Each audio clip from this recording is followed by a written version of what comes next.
Hey everyone, welcome back to the basement and thanks for stopping by Underground Upholstery. On today's episode, we're going to be doing something slightly new and I'm going to be walking you through the step-by-step process that I use to reupholster these worn out dining room chair cushions. The transformation is quite extreme and it's a really fun project that I think anybody with some basic tooling and a slight understanding of upholstery can tackle in their own home. Prior to me starting to film this, I went ahead and I removed all of the staples that was holding the old original fabric onto the chair bottoms. This was accomplished by using my staple pullers and a pair of pliers and really just taking my time and pulling each individual staple one by one. It's a lengthy but necessary step. Now, if you've made it this far, congratulations. This is where the fun actually starts and you get to start working towards the final product.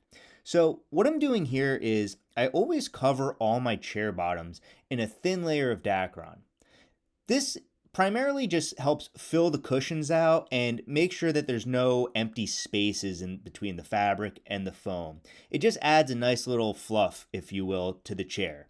Now, there's really no scientific way of doing this. As you can see, I very lightly spray just a little bit of this 3M glue just to tack the Dacron in place as I'm upholstering the chair. I've went ahead and sprayed the contact adhesive, and here all I'm doing is eyeballing the cushion on the Dacron, just setting it on top of it and making sure that we have enough Dacron to fully wrap around the chair bottom.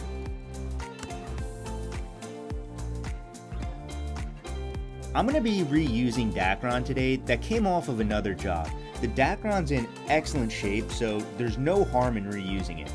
There's a lot of waste in upholstery as far as fabrics and material goes, so whenever I have the opportunity to reuse something that still has a full life left, I like to go ahead and do that. It's my way of just giving back and making sure that, we're not throwing things out that can be reused. So right here, all I'm doing is one final check to make sure that we've given ourselves enough Dacron to fully cover the chair. Now, in the end, we do not want any Dacron to go all the way around and underneath the cushion. This is going to pose a problem later on down the road when we're attaching our welting. So the technique that I'm going to be using here is very similar to if you've ever used a corner of a table to tear a piece of paper in a straight line. I'm using the hard corner on the bottom of these chairs to naturally give me a tear point on the Dacron as I pull it over the edge. And then I'm just kind of thinning it out so that it blends nicely into the corner of the chair. Here's just one more technique that I tend to use. I like to grip the Dacron between my palm and my thumb, pulling downwards so that the Dacron tears against the hard edge of the wood. That finds its own natural tear point and tends to lead to a pretty nice blending of the material. Once that's complete, I just kind of pinch away any material that I feel is a little more built up or bulky than the rest of the chair. And then again, just ensure that as the fabric will wrap around, it's not going to be caught underneath the base of the wood. And as I always say, this is upholstery, not rocket science. It doesn't have to be perfect. Any imperfections from this point on are going to get nicely blended in when we go to wrap it in fabric and pull everything nice and tight.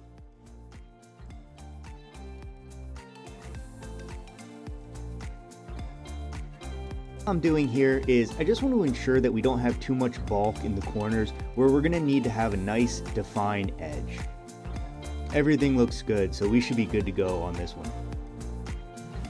So the time has come where we can break out our scissors and start cutting. As you can see, I've already done one chair. I always do one bottom separately just to get a lay of the land and have an understanding for how the material works and what my expectations can be moving forward. Now, on these chairs, I want to make sure that the flower direction is all the same. The front of the chair is typically the widest part. So if you're standing from a distance looking at the chair, I want you to see the full design going in one direction. It's always a pain after you get done upholstering 4 chairs to find that you somehow manage to get one pattern backwards, upside down, or in the wrong orientation. And keeping with the theme of it's upholstery, not rocket science, all I'm doing here is eyeballing the cuts. There's no need to measure or mark. You're only going to get yourself in trouble leaving stains on the chair anyway. So I just kind of set the other one on there and eyeball it off the previous cuts. I know that works, and it's always good to have extra material and have to cut it away than not have enough material and have to redo the job completely. So there you have it. Our material is cut. We're going to do one final check to make sure our orientation is correct, and we're going to get going. So if you can't tell by now, one of my biggest concerns is always having the material somehow end up in the wrong orientation. So I'm always double and triple checking, especially as we move the material around. It's just so easy to sometimes get mixed up and, you drop something on the floor or you spin the chair bottom around and next thing you know, you're all done and it's pointing the wrong direction. And here comes tech tip number 2. Regardless of the chair, whether it's a square, rectangle, a circle, I always start off with 4 corners. From here on out, we're also going to try to be as symmetrical as possible. All the staples are going to be in the exact same spot on all 4 corners as far as orientation to the corner of the chair. And to get this all set up, all I do is I push down on the corner of the chair, give it a gentle pull, hold it in place, and bring my stapler over on an angle and just tack that corner in place. I then move diagonally across to the other side and do the same process. I do this to all 4 corners.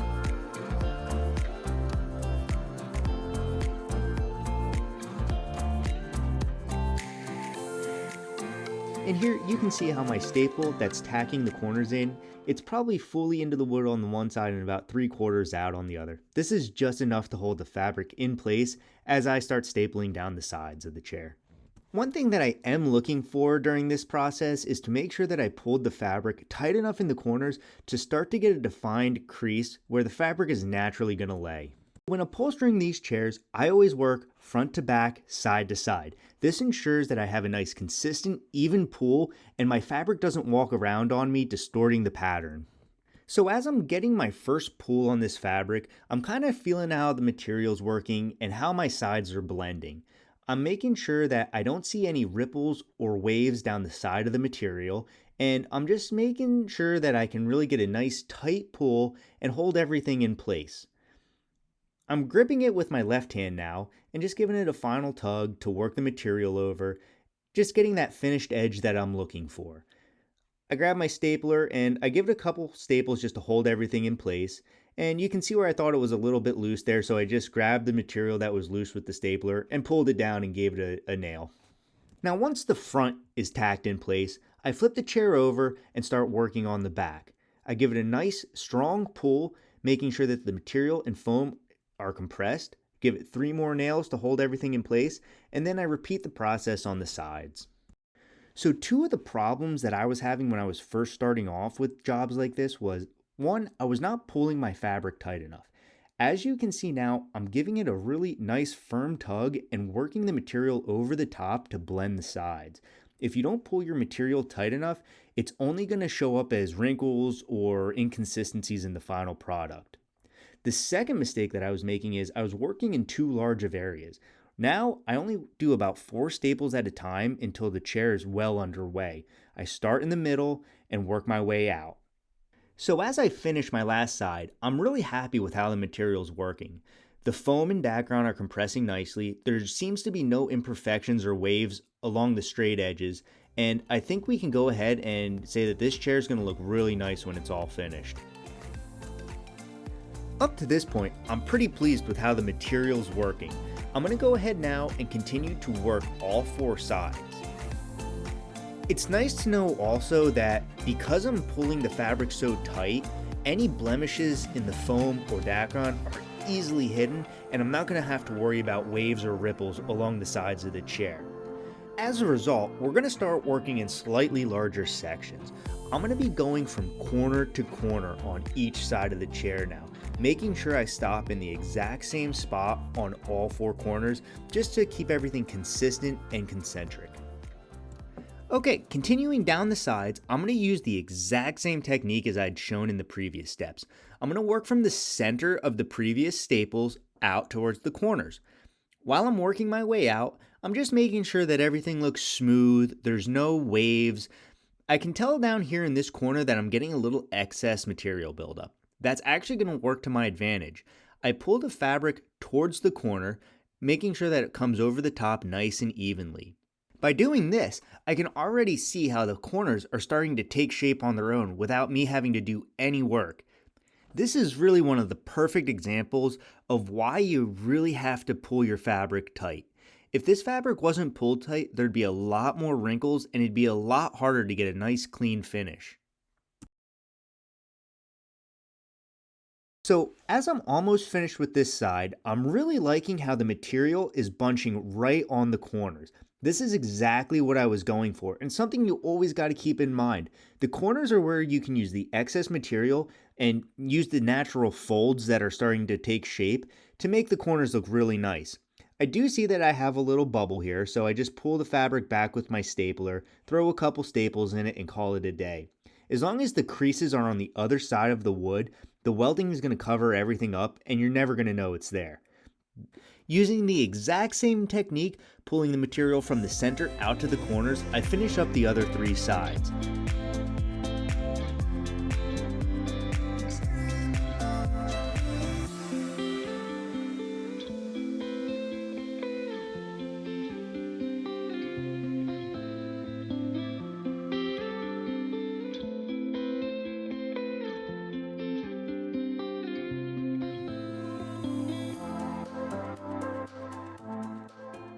Now, by using the technique where I worked all the material into the corners, we're starting to see how the material is lying very nicely. It's almost forming its own creases, and we're just going to work off of this when we go to actually finish up these corners. We're looking for that nice natural lie of the material to really help us along. That's going to take all the guesswork out of what we're about to do.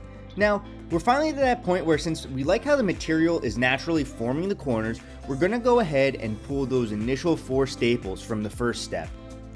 And just as a recap, the reason why it's so important to work as symmetrically as possible is we want to make sure that all 4 corners look exactly the same. By starting and stopping in the same point on all the sides, once we fold one corner and are happy with the results, we can easily repeat the process to the other 3 corners and just have a nice even look. So to get these corners finished up, I take the material in the center where the crease needs to be and I pull it as tightly as I can. I wrap that around the bottom of the chair and just put 1 staple in, just to hold it in the center. That's going to create the 2 flaps on the sides, which we're eventually going to fold over in the end. And again, keeping everything symmetrical, I repeat this exact same step on the other 3 sides, just putting 1 staple in the middle.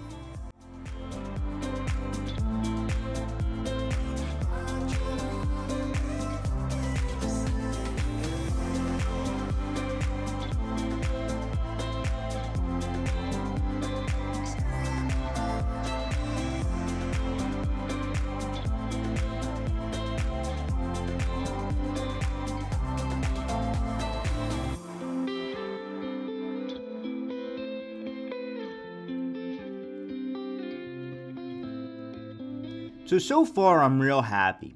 All I'm doing here is I'm working the material so that the crease is directly on the corner where the chair legs are going to be going through. I just kind of roll and pull the fabric until it's directly on the corner. Then I bend it over and I'm happy with how that looks. I'm going to go ahead and put a couple staples in it. I do this to all the sides. It's important to roll the fabric so that it's directly on the corner. That way the creases are nice and crisp. Once that side is stapled in place, I cut away some of the excess bulk. That way we don't have too much material buildup as I wrap this second half over. I then simply wrap the other half of the fabric over the first half in the same exact manner as I previously did. The material almost wants to lay this way on its own, so doing corners like this is really nice. It's going to allow me to have a nice consistent, even result across all 4 sides of this chair. That way, when the bottom is done, everything looks very symmetric. To me, that's one of the most important parts of upholstery.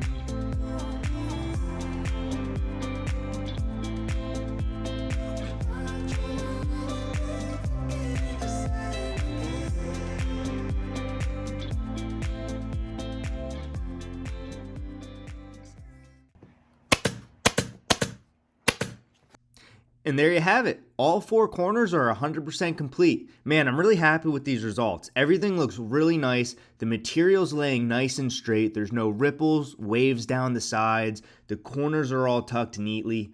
I'm very happy. Let's get some welting on this bottom now.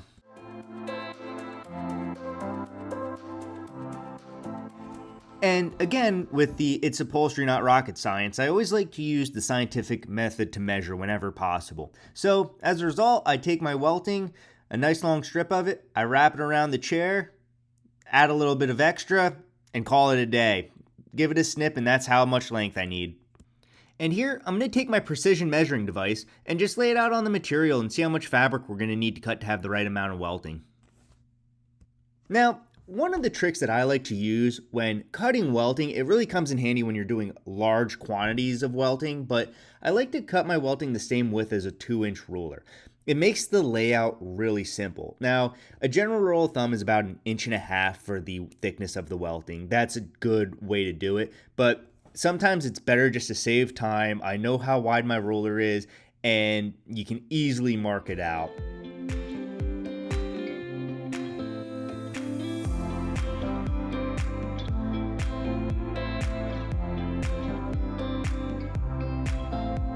Now, to sew the welting today, I'm going to be using this 1/4 inch welting foot. Now, I know we're using 5/32 inch welt cord, however, the size of the foot does not necessarily matter, and as you'll see in the demonstration, it actually makes a really nice tight weld, even though we're using a bigger foot than the actual welting itself. Now, I plan to have a more in-depth video on how to sew welting down the road, but in the meantime, I feel like this demonstration is almost better without any voiceovers, because it really just by visually looking at what I'm doing can kind of lead you in the right direction as far as techniques and the steps that I take.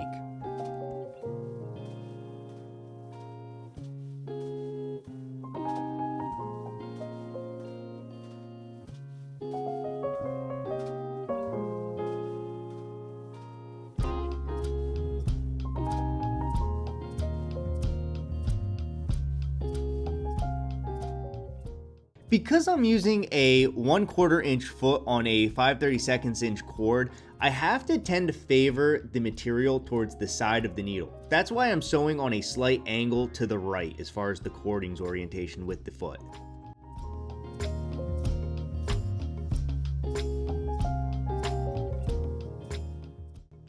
And here's just another perspective and a real-time view of how I'm sewing. That way you can see my hand movements, the angle that I'm sewing at, and just kind of how it should look if I'm sewing a large quantity of welting.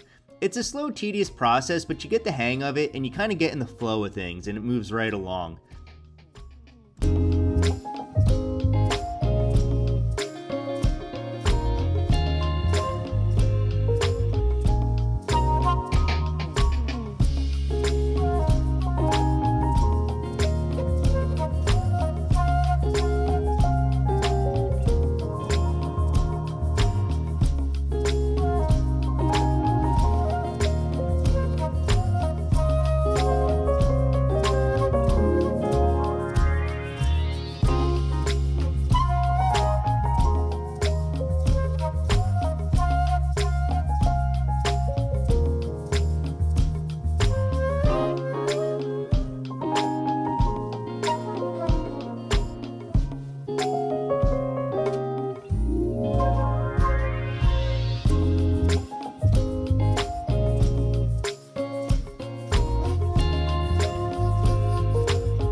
And again, I think this just goes to show you don't need the perfect tool for every job.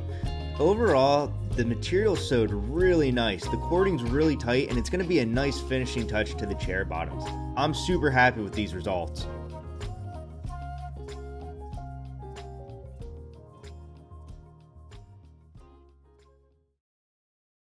So let's go ahead and add this welting to the bottom of the chair. One of the first considerations that I have to take into mind when I'm doing the welting is how is the chair going to be viewed from the front? You don't want the seam of the welting to be in the front of the chair, so I always try to start in the front and end in the back. That's where we'll join our seam. So here, all I'm doing is just roughly wrapping the welting around the chair and picking a spot to start in the middle. Adding the welting to the chair isn't necessarily difficult, it just takes a little bit of technique and you gotta learn the feel for it. So I put a staple in it just to hold it in place, and then I start with the welting behind the front edge. I slowly work it forward until I kind of feel it pop over the lip there and look for any gaps or any inconsistencies. I'm happy with that, so I know it's gonna look good. I then just take my thumb and my forefinger and work the fabric out towards the front edge. Once I feel it go over that lip again, I put a couple staples in to hold it in place. I work my way out towards the corners. In general, the corners themselves are not going to be visible. The thing is that you don't want too much bulk in the corners, so a lot of times it's essential that you either staple the fabric down nice and tight or put relief cuts depending on what kind of material you're working with. This fabric's quite light and it forms really easily, so I only put one relief cut in the corner just to help it along the edge. And all I'm doing here again is just making sure that the welting fits nicely over the edge, fills in all the gaps, and sits flush with the rest of the chair.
So it's finally time to join the two halves of the welting together. I've stapled all the way around the chair, and I leave a couple inches in the back of the chair to have a little extra room to work with the welting. Here, you can see approximately how both sides of the welting fall in the middle of the chair. That's exactly what we're looking for. We need to pick one side to actually make the main center, and then we're going to use the other side to work off of. On the left, I cut that side of the cording exactly where I want the seam to end up. That's going to be my reference point. And then I cut the excess off of the right side. I give myself about 2 to 3 inches of just extra room to play with. That's where we're going to use that material to kind of make a nice join. So using one of these thread cutters here, I take the right side of the welting and I just peel back some of the threads. That's going to give us some room to work with, some extra material to work with, and we're going to be cutting away the actual cording itself to make a nice blended joint where we're going to combine the two sides. So as you can see here, I've removed enough of the threads where I can pull the fabric back from the cording. I'm looking to cut the cording exactly flush with the left side. That's going to be the joint point. We want it to be a nice seamless transition from one side to the other. Once the two sides of the cording are cut evenly, I simply just fold back the right side and join the two sides together. I pull the fabric back and put a couple staples in the right side of the cording just to hold it in place so it doesn't move around on me. And then I just join the two sides together to make a nice, flush, and seamless transition from the left to the right. Now, there's no right or wrong way of joining the two sides of the cording together. I like this method because there's no cut edges exposed, so down the road the fabric's not going to fray or deteriorate.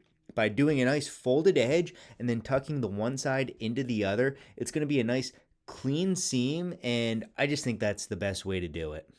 And then all we do once the two sides are tucked together is put a couple staples in and we get ready for the next step. I'm happy with these results, and this is just one of the various methods I use.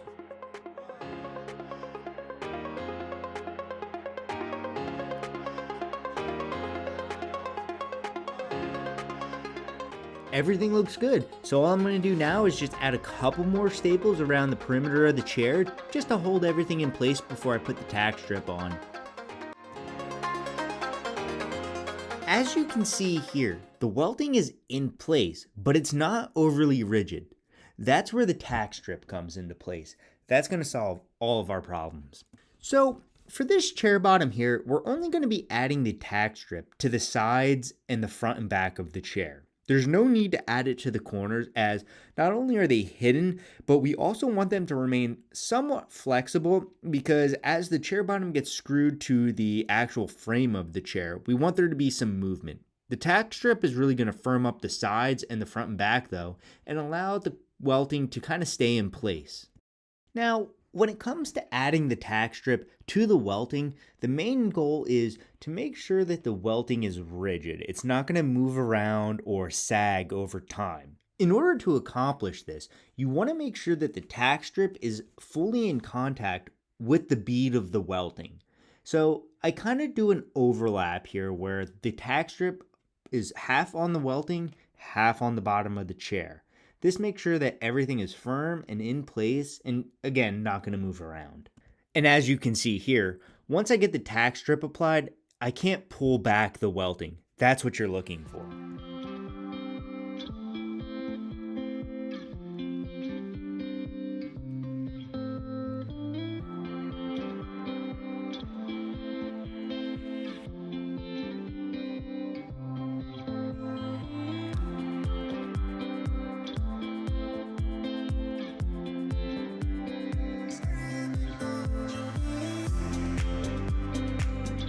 Now, no job is complete without the finishing touches. That's why at the end of every chair that I do, I try to put this black Cambria material on it. It's a really nice detail that just says that it was professionally done by somebody that cares.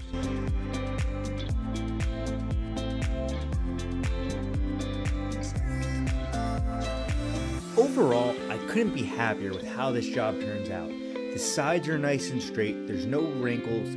This is a nice looking chair bottom that's guaranteed to change the look of your room. With a little time, patience, and the right materials, you too can do this.